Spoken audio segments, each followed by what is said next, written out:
Hello, welcome to the annual LGBT+ History Month lecture at Kellogg College. My name is Max Van Kleek, and I am the LGBT+ fellow at Kellogg. I'm also associate professor of human-computer interaction in the Department of Computer Science. Before I introduce our wonderful speaker this afternoon, I want to briefly remind ourselves what LGBT+ History Month is and what it represents. LGBT+ History Month is a month-long observation of the history and civil rights of lesbian, gay, bisexual, transgender people, as well as those whose gender expressions and sexualities fall outside traditional norms. It is observed in at least 6 countries, according to Wikipedia. I haven't found an extra citation for this, internationally. In the UK, LGBT+ History Month is celebrated each February, coinciding with the anniversary of the first attempt to repeal Section 28. The infamous series of laws across the UK that prohibited the promotion of homosexuality in schools from 1988 to 2000, and in recognition of the passing of the Employment Equality Sexual Orientation Regulation in 2003 that ensured protection from discrimination in employment-based situations. The month is intended as a means to raise awareness of, combat prejudice against the LGBT community, while celebrating its achievements and diversity and making it more visible. The History Month has 3 taglines: claiming our past, celebrating our present, and creating our future. Since 2011, the national curriculum has linked a subject to each year's LGBT+ History Month as a theme. This year, the subject and theme is Politics in Art. The arc is long. And it is with this theme that we're hugely excited to introduce this year's speaker. Dr. Clara Barker is a thin film material scientist who manages the Center for Applied Superconductivity in Oxford. Clara is the chair of the LGBT+ advisory group at Oxford University.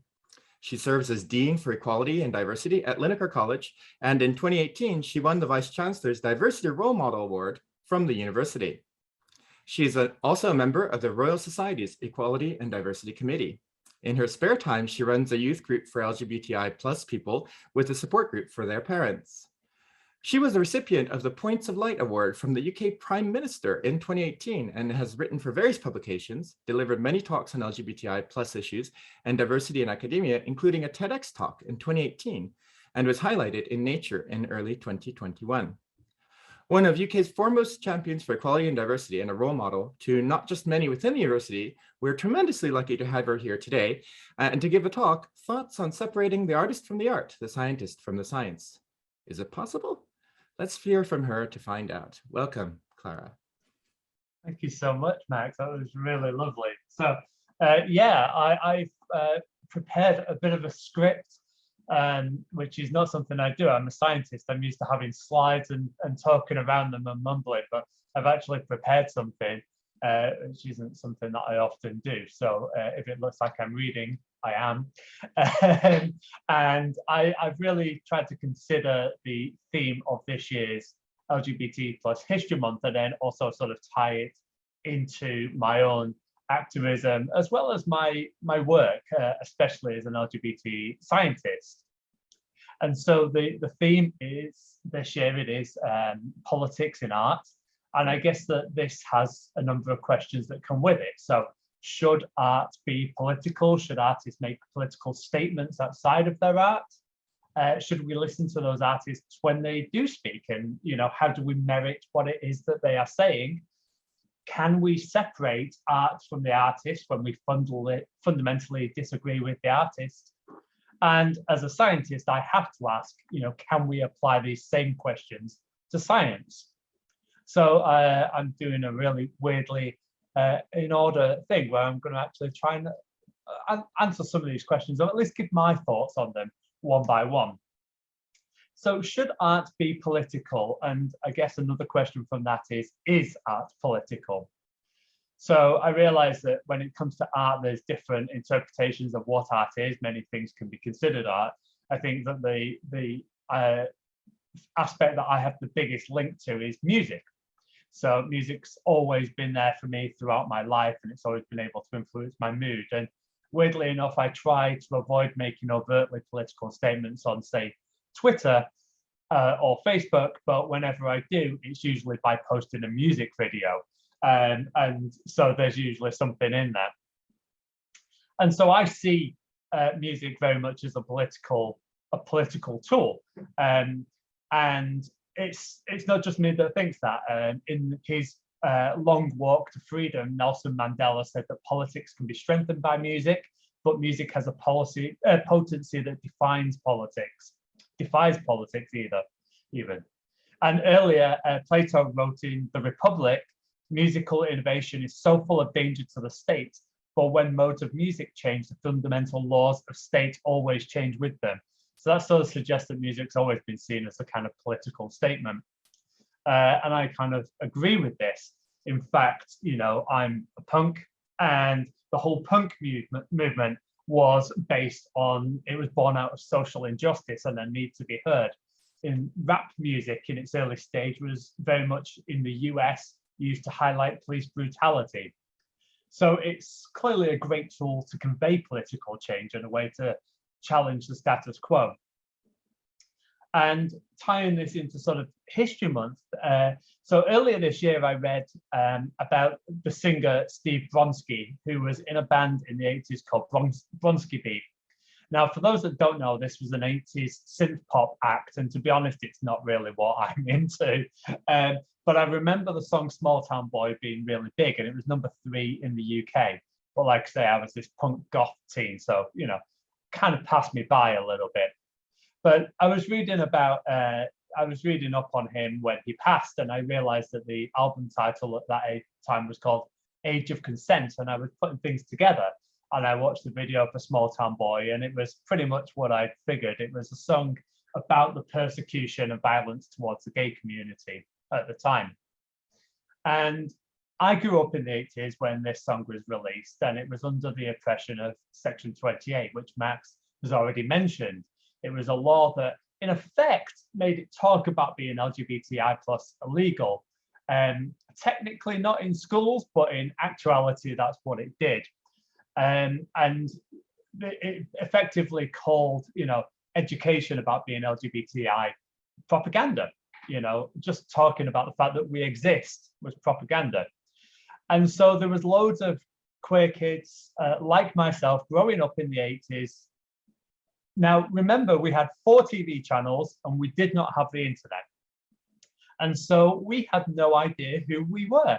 And I spent most of my early years just thinking that I was broken, that there was something wrong with me. And I spent most of my life hiding who I was, because there was a lack of representation, a lack of people like me that I could relate to. And like I say, a lack of education.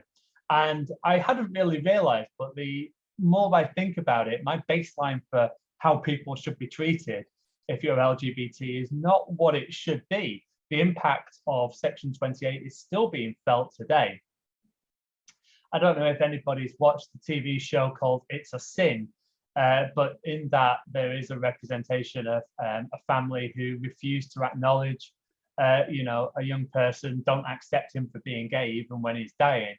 And for a TV series that is predominantly about death, it was this lack of acceptance that broke me. I just broke down. And it hit home because it's true in the 80s, but unfortunately I work with a lot of LGBTI plus young people, and it's still true today. In fact, actually, of the young homeless in the UK, 1/4 of them are LGBTI plus, and of them, nearly sort of 80% say that they're homeless because they're LGBT, because they came out. But luckily for me, I have really accepting friends and family, and I got through. But I always wonder what would have happened if I'd have been able to know that, you know, trans people were a thing when I was at school. So this lack of representation is really important, and especially when, you know, TVs, newspapers, magazines, and our schools are basically letting us down. Music, weirdly, has always been there, waving the flag. The limitations that there are on TV. TV had, like I said, 4 TV channels when I was growing up, and TV shows are maybe 30 minutes long. And TV was only on for a short period of the day. So there's a lot more music being created than TV shows. It's being transferred through radio, through TV, through live music venues, clubs, and also magazines. So there's a lot more choice with TV than with TV and movies.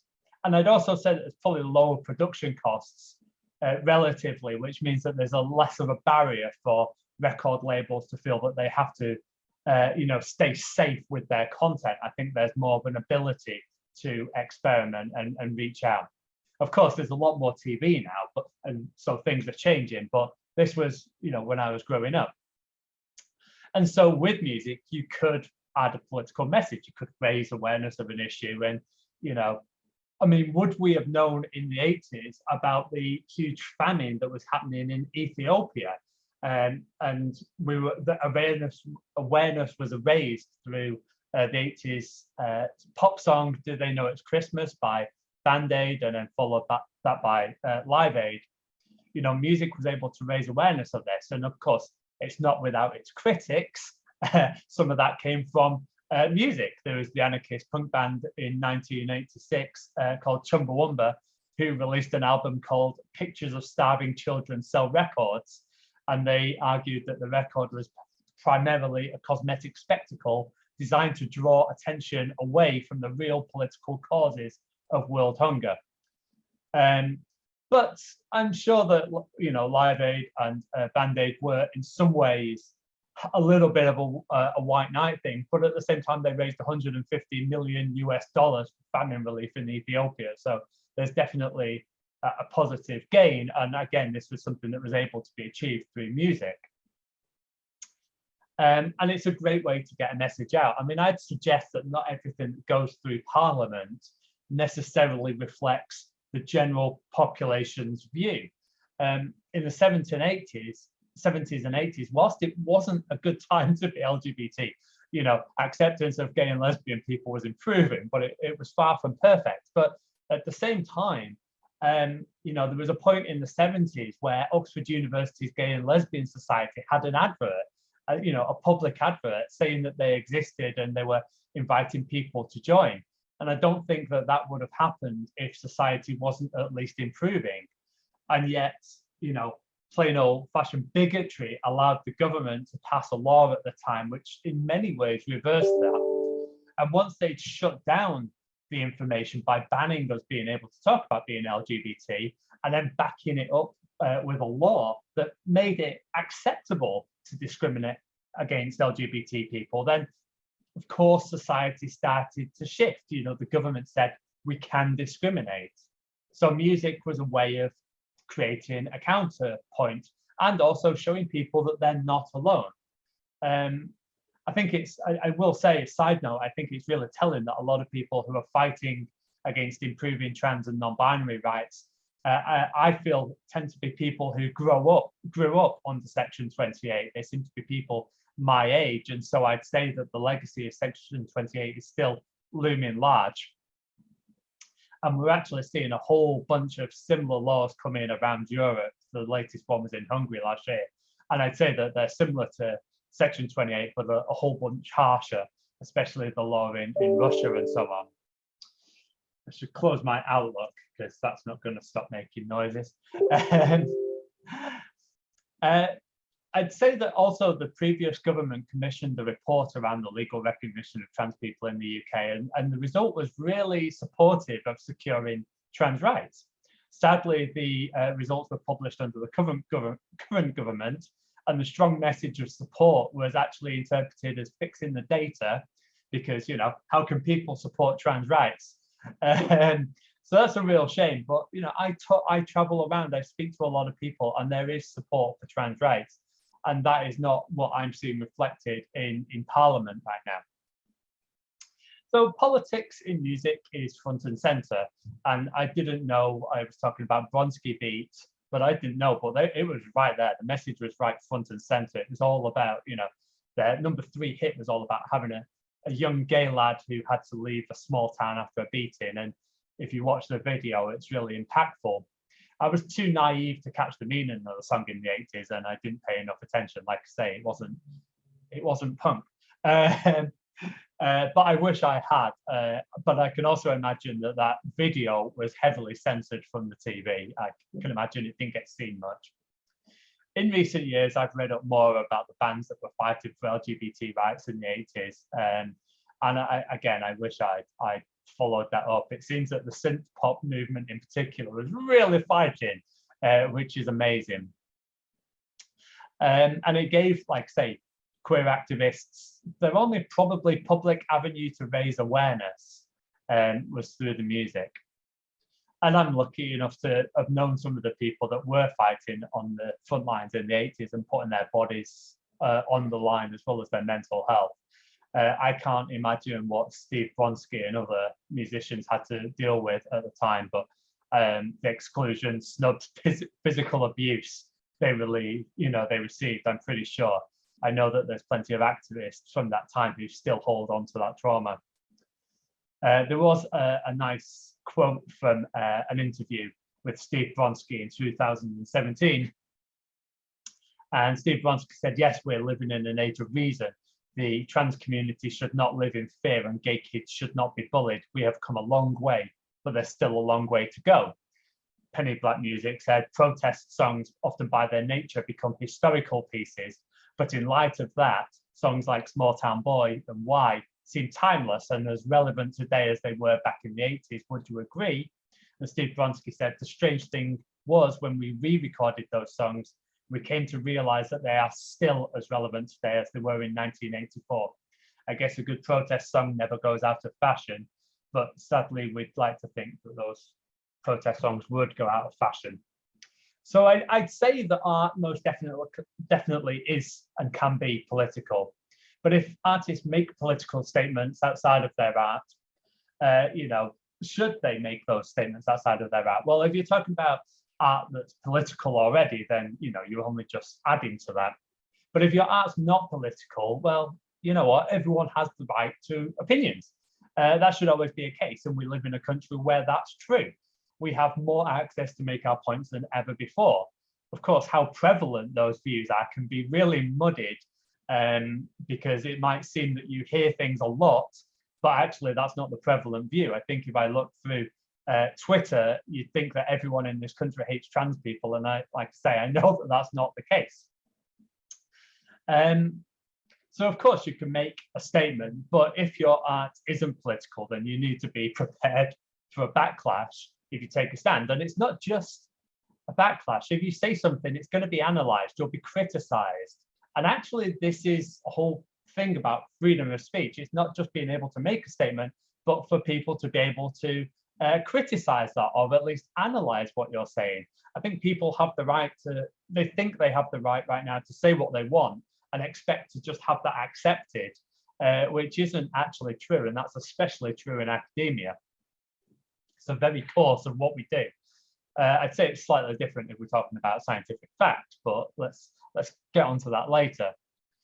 So when it comes to political statements from artists, I think that there's positive and negative. I think sometimes we agree, sometimes we don't. For me, when I was deciding to come out of trans, I needed to see someone that was like me. The importance of role models is really huge. I'd see a lot of trans people maybe online through YouTube, but none of them were really my age or my experience. And when the punk singer Laura Jane Grace came out as trans, all of a sudden I saw someone that represented me. She was a similar age, publicly transitioning and speaking about it. And she moved in similar circles to me. Maybe I don't quite move in those punk circles anymore in Oxford, but I certainly did. And so it was really important to me. And of course, as a punk singer, she was already speaking up politically, but being explicit in her story and talking about it in more depth was exactly what I needed to help become myself. And to be honest, I'd only paid so much attention to the band before that, but afterwards I had such an affinity to the lyrics in that song.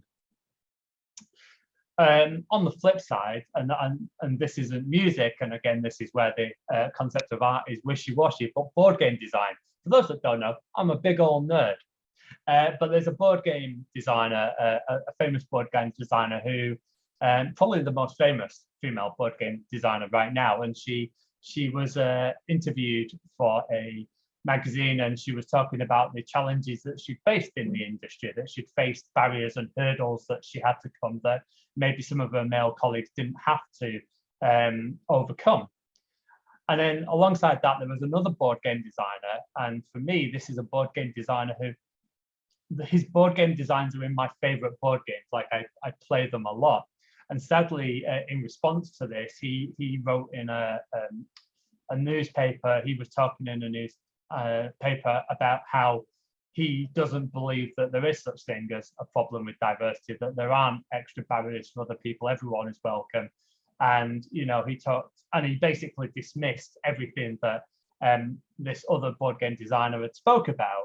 And I thought that was a real shame. It actually gets worse that he used a word in Italian, which it seems translates to the N word in the UK. So it's not great. And so now I'm faced with this decision. You know, I'm playing these board games by this designer, but do I want to continue playing them? Because I disagree with him fundamentally. And so this is where we talk about separating art from the artist. Because I don't want to buy board games by that designer anymore. Annoyingly, I just bought one. It arrived the day before. I don't want to give them royalties. And that's a personal choice. That's up to me. But buying products from a designer produces revenue. That revenue supports the designer to continue designing games. And if he sees no drop in revenue, then there are no consequences for the word he spoke. And thus there's an implicit acceptance or agreement with his words. So if people stop buying his games, and in this case, a publisher actually dropped him, then there are consequences for his words. Of course, I do believe in mistakes and redemption. I'm glad I didn't grow up with the internet, because I was a horrible teenager who was very uninformed. But it's not a great start when your apology starts with, you know, I'm sorry you're upset, but let's just so this is, you know, we can choose, we can speak with our money whether we affect that person's wallet by not buying the games. But what about the ones that I'd already bought, the one that arrived the day before? And this is tricky, because if I'm playing those board games at home, it won't have an impact on what he says, because he'll never know. He'll have no way of knowing. So why wouldn't I carry on playing them? You know, I really enjoy them and I spent hard-earned money on them. One of them I had to hunt down. But the truth is, every time I see those games, I'm reminded of what he said, and it leaves a bad taste in my mouth. And so there's other games by designers that haven't made those comments that I'm more likely to play.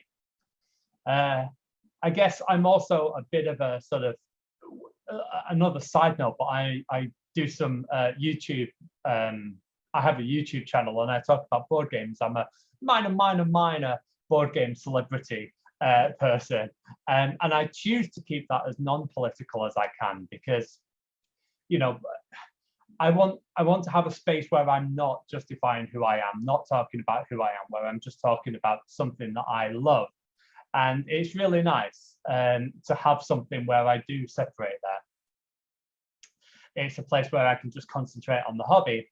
And it also means that if there are any comments about the fact that I'm trans in that space, then that's just plain old bigotry, because I'm definitely not on the soapbox in that particular platform.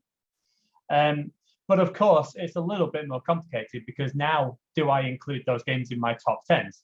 Do I do reviews on those games? And the truth of the matter is that I'm not going to do that anymore. You know, at least for now, until there's an amazing redemption arc, you know, I'm not going to talk about that person's game. So I guess in some ways I am making a political decision. It's just that it's not as overt, and it's political choice by omission. And, you know, there are musicians that I used to listen to, and we hear about some awful things that they've done. One musician, and this is an extreme case, but there's the singer of one band that I used to listen to who was convicted of paedophilia with babies, in fact, and that's an extreme case. But of course, I put the CDs directly in the bin. There was no way I could continue listening to that music, and I couldn't separate the artist from the art in that case. And we keep on hearing songs about that, but, you know, again, they'll never impact. I'd already bought the CDs, and so that's my personal choice.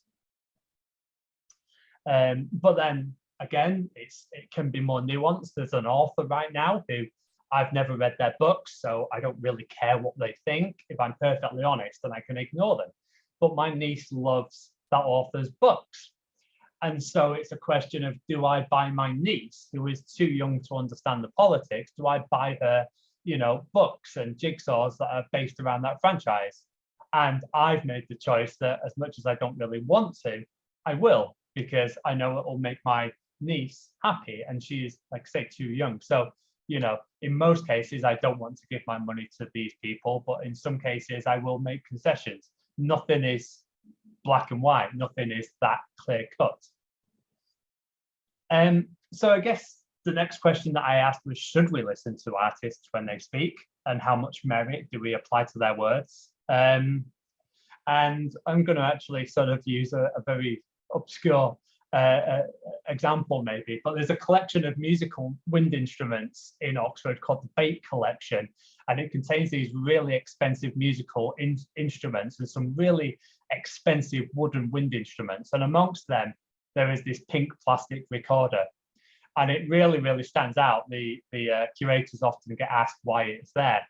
Why, amongst all these beautiful, expensive wooden wind instruments, do you have this cheap pink plastic recorder?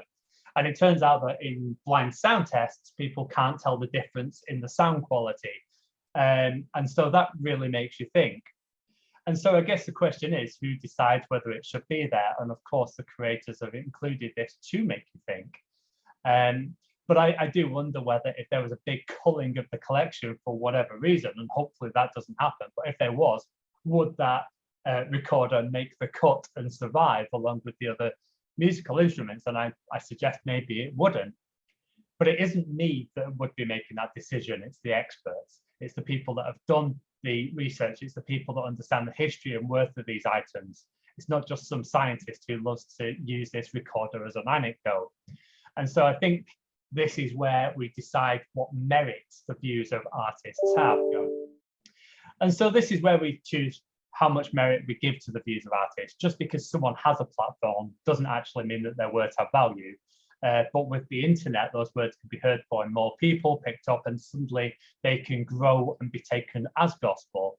And we know that we have a huge section of the public who, believe in anti-science, think about vaccines.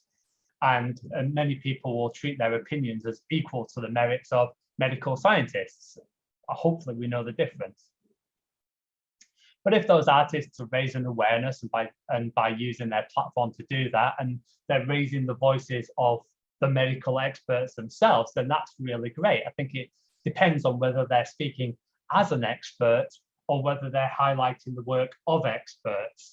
There's a rock musician called Neil Young who is currently removed all his work from the music platform Spotify because they're promoting anti-vax information through one of their artists on there. Now, Neil Young's always been a political songwriter, so it's not really a surprise. But he's not a credible source, but he's highlighting the work of people who are, and I think that's a good thing. I will say Neil Young's also really fantastic live. I've seen him a few times. But sometimes it's not as easy, when it comes to equality, for instance. It can be a lot more difficult. So I think we need to be critical thinkers. If an artist says something, do we take it as face value? Or, do we research it? And when we research it, do we research it from similar artists, or do we go to actual experts? We just need to think about how we do that. So I've sort of thought about art as political and a few of the issues around that. Well, what about science? I'm a scientist after all, so I love to be able to tie it into that. Is science political? And in many ways, science is political. We love to say that science is free from prejudice and personal views, but that's not true. We have throughout history had scientists who use their position and platform to manipulate data to show, for example, that certain races or sexes are physically less intelligent than others. Now, this has been largely proven as untrue, but at the time, superstar scientists were listened to and taken at face value. However, it's all about how you interpret the data, and there's different ways to interpret data, and I think that's the most important part of sharing science. It's the context, and it's the manner in which that science was carried out. Clarity and transparency is really important, and it is possible to manipulate data. We've got to be aware of that. There was a scandal a few years back where conclusions were made on insufficient data. And that led to a huge review on how we submit and publish papers. And now we have to submit all the data and all the work to a repository so that we don't overreach. So transparency is improving. It's why when you're doing a maths exam during an undergrad, you show you're working out, you get points for your working out, you don't just get points for the answer. It's to make sure that you got it by method rather than luck. And so hopefully the peer review process is becoming that transparent.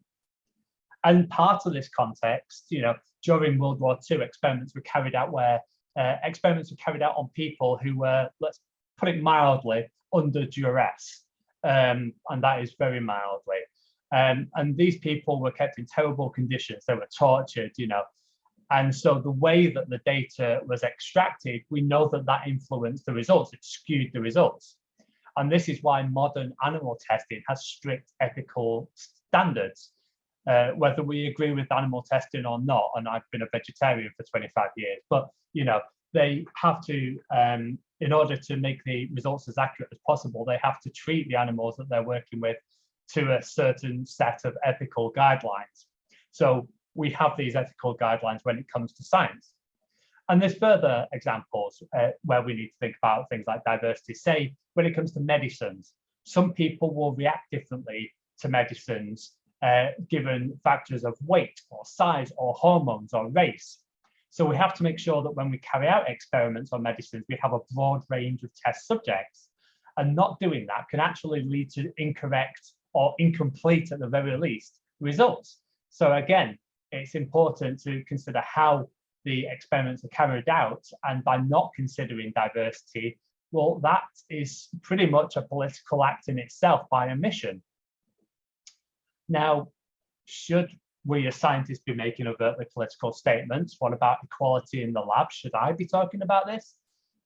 Well, as I mentioned with board games earlier, some scientists face a lot more barriers than other people do. And there have been reports over the last few years from, say, the UPSRC, who are a funding body, that show that when it comes to race, gender, and disability, for example, certain races are less likely to apply for large grants, and they're also less likely to receive those large grants when they do apply for them. And if there's no discriminating science, how come we've got these results? How come we're seeing this?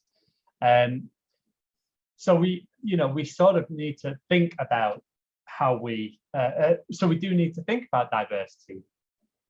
Of course, if you do stand up and make comments on diversity, then you have to be expecting a backlash, as we talked about with the artists. But I'd like to suggest, and whether this is true or not, that scientists and academics, hopefully, when they make statements on research topics, they consider their courses a little bit more closely and think about this. They apply more critical thinking. I'm not saying that's true, but I'd like to think so. So we have to, think about who's speaking out. I know that I'm looking at people who are speaking out against, say, medical intervention for young trans people right now. And what they're saying is in contradiction to the majority of the medical community. So who do we believe? Do we believe this group of people on the internet or the medical experts where there is a consensus? For me, well, I know where I fall. And we also see people, scientists, willing to write articles in the national press and in scientific journals saying that there's no such thing as discrimination in science. There was one earlier this year, actually. And these are from people who have not faced discrimination, and therefore they don't believe it, despite many stories telling the opposite story, And the context is, does it affect them or not? And in this case, it doesn't affect them compared to it affects lots of other people who are speaking up. And for me, that means that it doesn't seem like a very scientific way to be writing these papers, saying that there's no such thing as discrimination. The irony being, of course, that they're taking time to write about the lack of discrimination and telling people like me to not bring politics into science. And there's a certain irony in the fact that, the fact that they're writing these articles is in fact itself a political act. They spent the time to do it. So I'd say that, politics has always had political overtones. And should we listen to scientists who are speaking up about diversity, using diversity as a replacement for politics? Well, the financial world has been investigating for years about the benefits of diversity, and there's a reason why banking and financial institutes spend so much money sponsoring pride events. They don't spend their money just for the good of it. They have data that shows that more diverse groups actually improve profits. And with science, I think we understand that the more diverse and range of voices we have in science, the more different thoughts we have, and the more freedom we have with our scientific method. And so there is a benefit to science. And I'll also say that, should we just let people do science rather than actively trying to bring more people into science? I'd say that STEM is a traditionally masculine field. Women have only been allowed to study, they were only allowed to come to Oxford University 100 years ago. And it was a lot longer after that that they started studying science at Oxford University. And so we've allowed women to study science for, let's say, 100 years. And yet what the figures show us at the moment is that people in STEM, only 25% of them are female. And it's much less in fields like engineering and physics. So again, just allowing people to do science isn't enough. We can't wait for 100 years for all the diversity data to level out. So maybe we do need to intervene if we want to get the benefits of having more diverse groups. And I will also say that science isn't a boxing ring. It's not survival of the strongest. We need to create an environment where people who are the best in their subject can achieve their maximum potential. We should challenge their ideas, but not who they are. And what about separating the science from the scientist? Well, can we really do this? Again, nothing's ever straightforward, right? But the truth is that there are some people that had pretty terrible, political views, in my opinion, who made important scientific discoveries. And we can't change history. We shouldn't be renaming theories or equations. We're not changing the history books. That's ridiculous. Whether we want to add some context into those history books, well, I'm all for that, but, does it have a place? But, we need to think about where that science comes from and be transparent, which is why we can't change the history books. But when it comes to naming prizes, naming buildings, well, we can rename those. It happens all the time. And, there's better people out there to name buildings and prizes after. Why not promote them and their stories? If we think of the discovery of DNA, we know that Watson and Crick got the Nobel Prize for this, along with a third person, but they're very well-known names, Watson and Crick. And yet it turned, Rosalind Franklin actually did a lot of the work. She wasn't on the Nobel Prize for the discovery of DNA. And actually, Watson and Crick, they based a lot of their theories on images that Rosalind Franklin had taken that were acquired without her consent, shall we say. So a lot of this important discovery was based on, taking data that wasn't theirs to take. And I'll also say that Watson and Crick were very interested and supportive of eugenics as well. So, we have two people who got the Nobel Prize for DNA, but, Rosalind Franklin was pretty awesome and isn't maybe as famous. And so let's rename these prizes after her. And we're losing talent because we are pushing people out of science. There's no two ways about it. There was a recent report by NASA that showed that access to satellites isn't necessarily even. There are certain people who get much more access to satellites to do their work than others. And this is from a system that's supposed to be fair and even, and everyone has equivalent time. And the truth is that that's not happening, which is why we, even though the policy says everyone gets a fair amount of time on the satellites, that's not happening. So this is why we need to start talking about diversity. And I'd say that I'm going to finish with a quick example, actually. So why do I think that it is important to speak out about sort of diversity in science? So we talk about the energy crisis, and we know that we need ways of powering our houses and homes. And we actually have one thing that we're investigating at the moment, which is fusion energy, and it's a clean source of energy, and potentially it's safe. Despite being nuclear energy, it is safe, unlike fission. If there's a breach, the plasma just stops. That's the end of it. But we haven't quite got it to work yet. The record for power out is from JET, which is near Oxford, actually. And the power out that they get is less than the amount of power in, which obviously is no good if we're trying to power our homes. The longest plasma so far is 10 seconds at east in China. Again, I could do with powering my computer for more than 10 seconds. But there's potential, and so we as scientists have decided it's worth investing. And the ITER tokamak, which is the next generation, is going to cost up to $40 billion. And we're building it right now. We won't have any meaningful results until 2040. So that's a lot of time, effort, and money on something that might not work. But if it does work, the implications are huge for society. And so our scientists believe it can work. And so we're putting this time and effort into fusion energy. And if we're willing to do that, why are we not willing to do that for our scientists? How do we know that we didn't push someone out of science 10 years ago who maybe could have solved some of the problems we're facing with fusion energy much earlier? We don't have the best scientific minds in science right now. What we do have is the best of the scientific minds that survived the harassment and bullying and barriers. And I want the best, but that will mean more competition for everyone. So just to wrap up, and this is very much a short conclusion, yes, I think that art is and should be political, but I also think that science is and should be political. And by having those as avenues, we need to think about what is being said.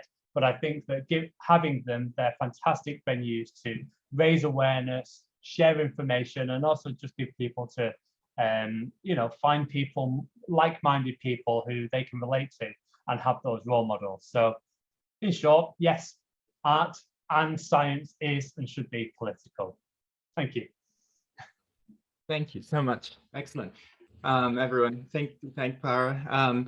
So many points I would like to bring up, but I'm going to try to avoid being greedy here and jumping right in. I'm going to see if those in the audience have questions they would like to ask.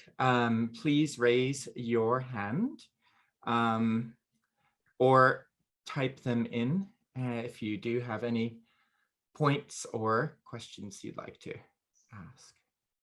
And as they're, go ahead. Oh no, I was just saying, that was longer. It took longer. You write a word count and you work to that word count, but of course you start expanding as you're talking, or at least I do.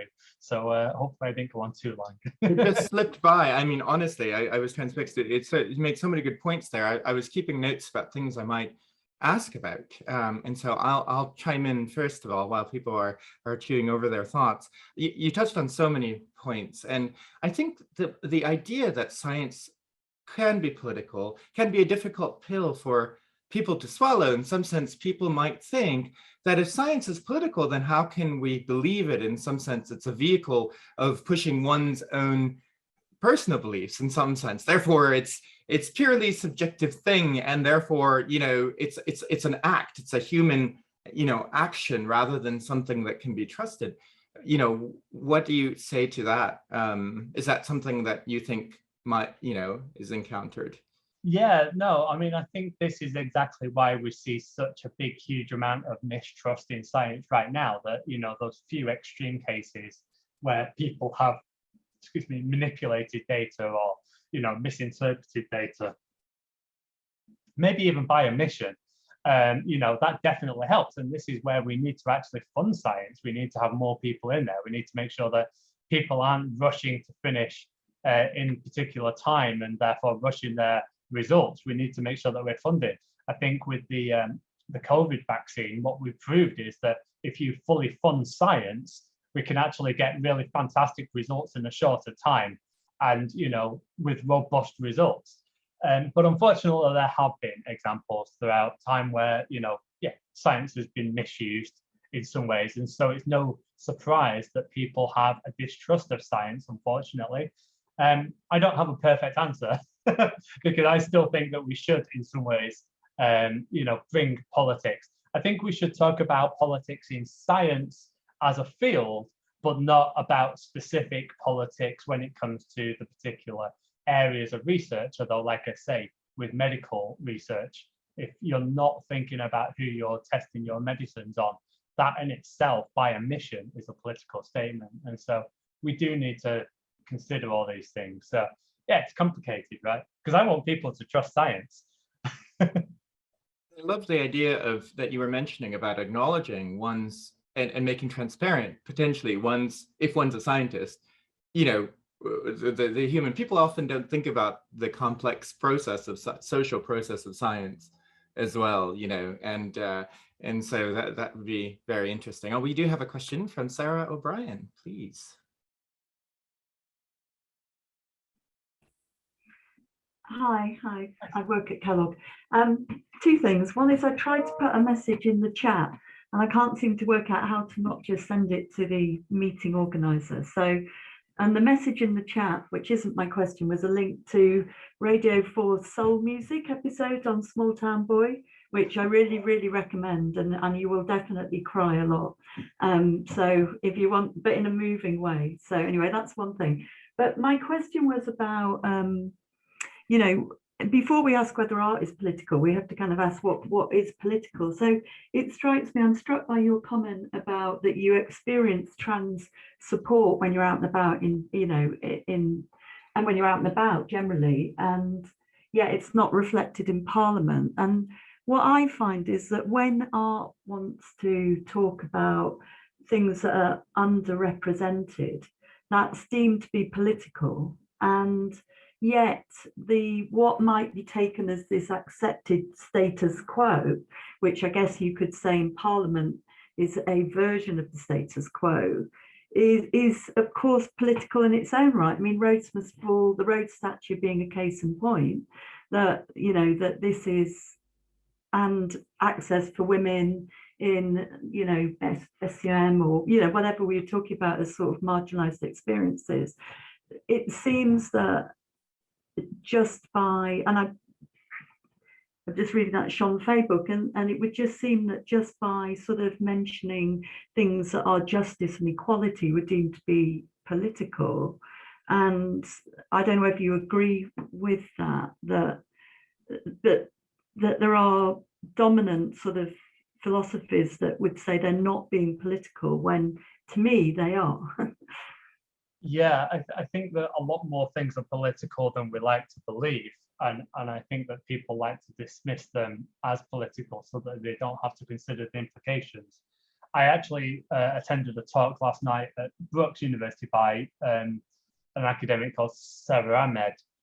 She did a similar talk for Torch recently, and she's released a book called Complaints, where just the very act of raising a complaint of harassment was seen as a political move and a political act, and how that many harassment cases are actually squashed.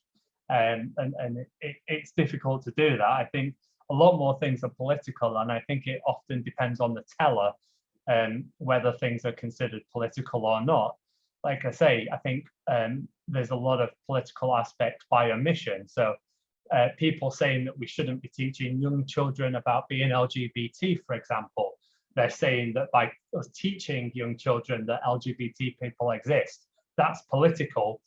But I'd say that the opposite is also, and it is to a degree, but at the same time, so is the opposite, and that isn't being considered as political. By withholding and not letting young people know about this is political as well. So I think that whether something is political or not depends on who's telling the story in many cases, and that's why none of this is straightforward, none of this is complicated, and this is why this talk wasn't the answers, it was just some of my thoughts on them. But I think we need to be more honest and open. Unfortunately, I don't think that debate is necessarily very well. I'm not sure that people are very good at debate right now. I'm often told, why won't you engage with this group or this group? We want you to talk.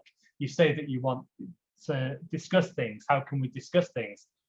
But the truth is that if you're in a room with certain people, the way that they're asking questions is the difference between a good debate and just you being shouted at for half an hour. And I've been in enough of those rooms, and yet, you know, and I don't want to be, and you know, if you're not letting me answer, if you're not letting me speak, if you're not listening and considering what I'm saying, then that's no longer a debate. And so, yeah, with politics, with debate, I think it depends on, I think it's definitely in itself a political tool in whether we choose to say that it's political or not, and it's very complicated. And thanks for the link, by the way. Not that I need more chance to cry, but you know, I appreciate it. I'm a huge fan of the Bronski beat. I was always a synth pop boy myself. I wasn't quite cool enough to be a punk, and so I'll definitely watch that. And I was also a fan of the Communards, which is the group that followed it from that. And I always jump around to whenever Why or one of the songs gets played at a club. Interestingly, it often gets played at straight clubs, and you wonder, okay, does this mean anything to you? But Clara, did you have another question that somebody asked you? Yeah, so I don't know whether I'll make it anonymous. I don't know whether it's meant to be anonymous, but and I haven't read it because I was listening. But what are your thoughts on situations when art science is produced by one team and one member does something wrong? Could rejecting the art or science harm the innocent team members, particularly when bullying situations where the team members could be the victims? Wow, yes, I hadn't thought about this. It was actually something that I ended up discussing with an activist back when we could do in-person things. There's a fantastic scientist called Jess Wade. And I hadn't really considered this, but there was a case where one research grant was withdrawn from someone. It was after it had been funded because of harassment and bullying by that supervisor. And so they said, right, well, you know, this person is not living up to the agreements of equality and diversity. And so they withdrew the grant. And I was thinking that's great in terms of the professor themselves, but I hadn't realized, and just pointed this out to me, well, what about the PhD students? What about the people? What about the research students, the technical staff? And so we do have to be really, really careful. We do have to think about this. It's not, I talked about examples where I said I choose with my wallet whether that person gets any money or not. But it is a little bit more complicated when it comes to a team. Yes. And so I completely agree. We really have to think when it comes to sanctions, but hopefully, and so we shouldn't have this clear-cut transition, probably. Maybe we shouldn't go from everything having to be perfect, you know, from everything not being perfect to everything being perfect. We do have to realize that it is a transition. It is something that's going to happen over time. Things don't happen overnight, and that's just the case. I think so many activists, they see where we're still lacking when it comes to LGBT rights, and so they're always frustrated and they're always talking about the things that haven't happened, but they forget to look back at the last 5 years. I can see in Oxford the last 5 years, the last 10 years, I see the changes. They are there. They are huge changes. We have really come forward. And I think maybe we need to sort of remember that change does take time. Unfortunately, I'm not saying it's great, but time does take time because we need to make sure that innocent people don't get caught in the crossfire. It's the same when I'm fighting for LGBT rights or maybe, you know, working class rights. I want to work with other groups from other people and other diversities because I don't want it to be that by improving trans rights, we're accidentally making it worse for maybe, you know, people of particular races or religions or something like that. We need to work together to make sure that when we're improving diversity, we're doing that across the board.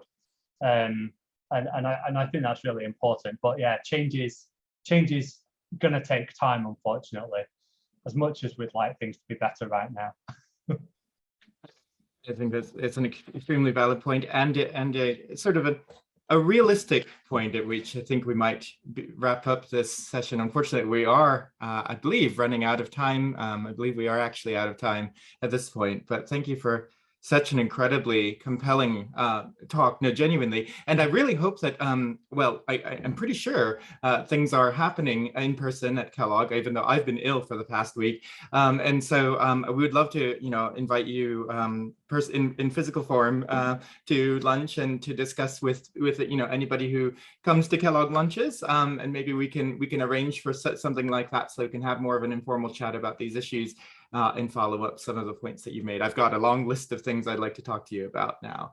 So thank you all for attending, and thank you so much once again, Clara. That was really wonderful. So thank you. Thank you for the invite, and thank you for listening to me, everyone. Thanks.